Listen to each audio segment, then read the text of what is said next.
Welcome back. Now we answer questions we receive from you, our viewers. If you have a question, visit our website, QuranSpeaks.com. Dr. Shabir, the question is, if Islam is from God, why is Jerusalem, the most important place on earth, not mentioned in the Quran?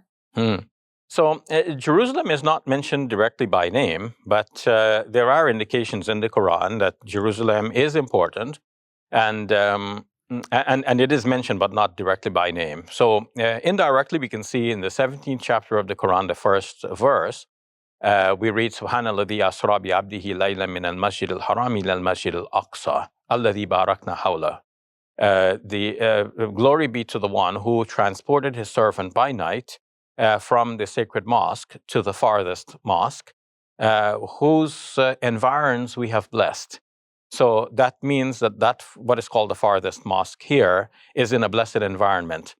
This is widely, almost universally accepted among Muslim scholars to be Al-Masjid al-Aqsa, which is in Jerusalem. Not the present Masjid al-Aqsa, but the Temple Mount at the time. Okay. So Jerusalem, therefore, is mentioned. And then if we follow the train of thought in that same surah, the 17th surah of the Quran, on the first page, we will find verses dealing with the Temple of Solomon and how it was destroyed and rebuilt and then destroyed again. Elsewhere in the Quran, in the 5th chapter, we find in the 21st verse that God is commanding the people through Moses. Moses says to the people, Ya qawmi idkhulul ard al-muqaddasata allati kataba Allahu lakum. Enter, he's telling them, enter the land, the sacred land, which God has prescribed for you. So that sacred land is really Jerusalem, or at least Israel, that contains Jerusalem, after the wandering of the Israelites in the desert.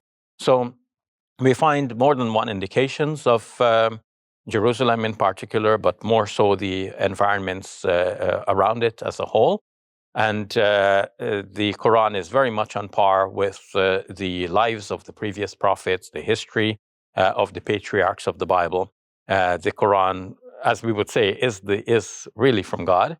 And if it did not mention Jerusalem, that would not have meant that it's not the Word of God, because the Word of God may have different issues in mind and may speak about different issues that are most important. But in this case, we see that it also speaks about Jerusalem and its environment, even though it doesn't mention Jerusalem by name.